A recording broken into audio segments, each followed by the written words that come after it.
श्री शिवाय नमस्तुभ्यम। हर हर महादेव। बाबा भोलेनाथ की जय। दोस्तों, आज की इस वीडियो में मैं शाम की पूजा कैसे करनी है, शाम की पूजा की थाली में क्या क्या सामग्री चाहिए होती है, इस वीडियो में हम इसी बात पर चर्चा करेंगे। इससे पहले मैंने सुबह की वीडियो पूजा सामग्री की चैनल पर डाल चुकी हैं, आप वहां जाकर देख सकते हैं। और सुबह में जो हम पूजा करके आते हैं, जो सुबह की थाली होती है उसको हमें साफ़ नहीं करना है, ऐसे ही ढककर रख देना है और उसी थाली में हमें शाम की पूजा करनी होती है।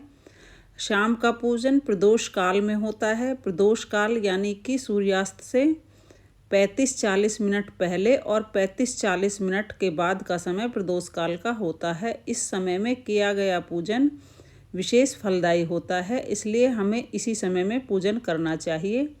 भोग प्रसाद में यदि फलाहारी व्रत कर रहे हैं तो आप अन्न वाला व्रत कर रहे हैं तो आप सूजी का, बेसन का हलवा, सूजी का हलवा, चूरमा, पंजीरी, जो भी आप खाना चाहें वो ले सकते हैं, जो भी आपके पास श्रद्धा भाव से है। और यदि आप फलाहारी व्रत कर रहे हैं तो आप फल, दूध आदि ले सकते हैं।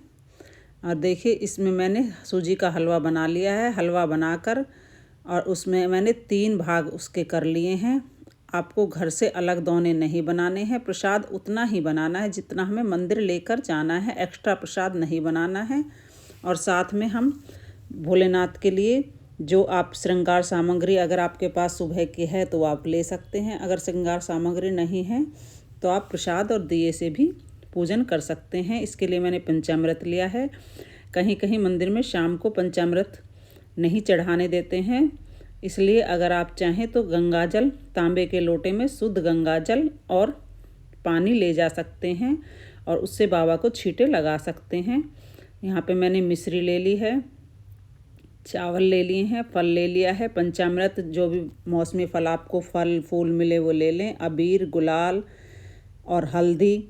और अगर ये नहीं है तो आप सिर्फ 6 दिए और 1 लोटा जल और प्रसाद के रूप में जो भी आपने बाबा के लिए बनाया है वो आप ले जा सकते हैं। यहाँ पे मैंने 6 देसी शुद्ध घी के, गाय के घी के दिए लिए हैं। आप चाहें जो घी आपको हो, लेकिन घी के ही दीपक जलाए जाते हैं।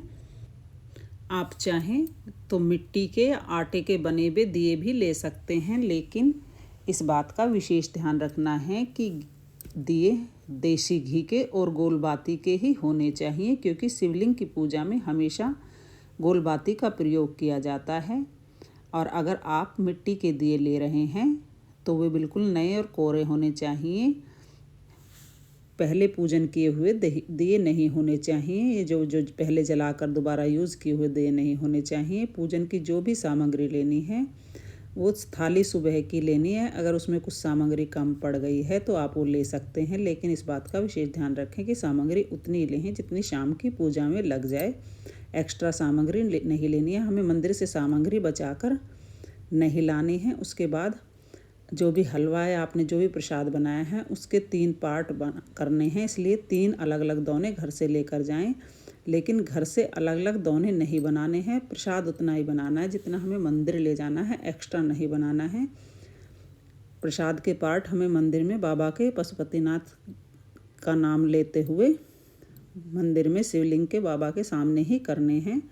उसके बाद थाली को ढककर मंदिर भगवान भोलेनाथ का अभिषेक कराने के लिए चले जाएं। भगवान पशुपतिनाथ का स्मरण करते हुए पूजन करें और ओम नमः शिवाय, ओम नमः शिवाय या श्री शिवाय नमस्तुभ्यम, बाबा पशुपतिनाथ की जय का जाप करते रहें।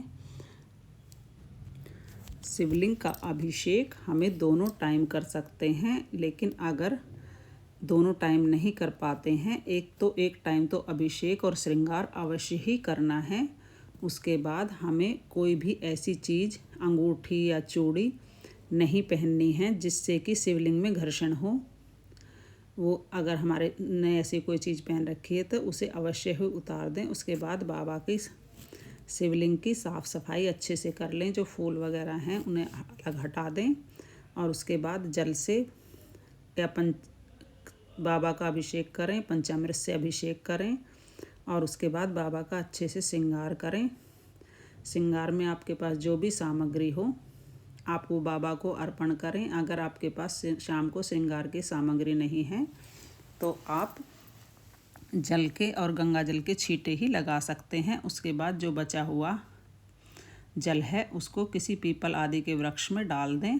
यहाँ पर मैंने सबसे पहले गणेश जी का तिलक किया है, उसके बाद अशोक सुंदरी का, उसके बाद कार्तिकेय भगवान का तिलक किया है, उसके बाद माता पार्वती के हस्तकमल पर मैंने तिलक किया है और फिर मैंने यहाँ पर फूल भगवान बाबा भोलेनाथ को अर्पण किए हैं। चावल, एक बेलपत्र भगवान नंदी महाराज को अवश्य अर्पण करें, क्योंकि नंदी महाराज ही हमारी इच्छा बाबा भोलेनाथ तक पहुँचाते हैं। और जब हम ये पूजन कर रहे हों तो अपनी इच्छा मन मन में बोलते हुए बाबा पशुपतिनाथ का स्मरण अवश्य करें। बाबा पशुपतिनाथ का स्मरण करते हुए ही पूजन करें। उसके बाद जो हमने 6 दिए घर से लेकर आए हैं उन दियों को थाली से तार लें। छठे दिए को भी अलग करके रखना है, थाली से उतार कर उसमें बाबा का आशीर्वाद लेना है, उसको वहाँ पर जलाना नहीं है। दिए रखने के बाद जो भी आप प्रसाद लाए हैं उसके 3 पार्ट कर लें, लेकिन इस बात का विशेष ख्याल रखें कि दियों को कभी भी ज़मीन पर नहीं रखना चाहिए, उन्हें चावल का या फूल का आसन अवश्य ही देना चाहिए। बाबा के सामने बैठकर ही फिर हम प्रसाद के 3 हिस्से कर लेंगे। अब ये 5 दिए हम जला लेंगे और 1 दिए को हमें अलग से रखना है, बाबा के सामने उतार कर फिर इसको वापस थाली में रख लेना है। उसके बाद घर से लाए हुए प्रसाद में से 3 हिस्से कर इसमें से 2 हिस्से हमें बाबा को अर्पित कर देने हैं और 1 हिस्सा हमारा होता है, लेकिन हम जो बाबा को अर्पण कर रहे हैं उस पर बेलपत्र अवश्य चढ़ाएं, दक्षिणा चढ़ाएं। जब पहला दिया जलाएं तो बाबा से अपनी मनोकामना बोलते हुए प्रसाद भी जब भी चढ़ाएं तो बाबा से अपनी मनोकामना अवश्य बोलें। पृथ्वी पर सबसे ज़्यादा प्रभावकारी व्रत पशुपतिनाथ व्रत को माना जाता है। बहुत ही दुर्लभ होते हैं वे व्यक्ति जो इस व्रत को करते हैं। 5 व्रत पूर्ण भी नहीं हो पाएंगे कि आपकी मनोकामना पूर्ण हो जाएगी। आरती करें, बाबा की आरती करें, दक्षिणा चढ़ाएं और प्रार्थना करें। 6 दिए में से 1 जो दिया बचा है और अपना प्रसाद का हिस्सा लेकर व लोटे में जल लेकर अपनी थाली में रख लें और उसके बाद बाबा पशुपतिनाथ से अपनी मनोकामना बोलते रहें। धूप दीप से बाबा की अच्छे से आरती करें, कपूर से आरती करें। उसके बाद चाहे तो आप वहाँ बैठकर कोई भी हर हर महादेव या बाबा की कोई भी शिव पुराण धार्मिक पुस्तक पढ़कर अपना चिंतन करें। और उसके बाद जो 1 दिया बचा है और हिस्सा अपना प्रसाद का वह लोटे में जल लेकर हम घर आ जाएंगे, बाबा को प्रणाम करेंगे। उसके बाद जब हम घर आते हैं तो अपने घर के मुख्य दरवाजे पर सीधे हाथ पर दिया जलाकर दीपदान अवश्य करें। बाबा से प्रार्थना करें कि हे बाबा, जैसा प्रकाश इस दिए में है ऐसा ही प्रकाश मेरे घर में फैला दें। और जब हम दिया जलाएं तो जल से छींट देने के बाद ही दिया जलाएं। उसके बाद अपने द्वार से, बाबा के जो द्वार से हम प्रकाश लेकर आए हैं उससे प्रार्थना करें कि हे बाबा, हमारे घर में प्रकाश ही प्रकाश भर दीजिए, हमारे जीवन में उजाला भर दीजिए। जिस प्रकार इस दिए का उजाला है उसी प्रकार हमारे घर और हमारे जीवन में दिया उजाला भर जाए।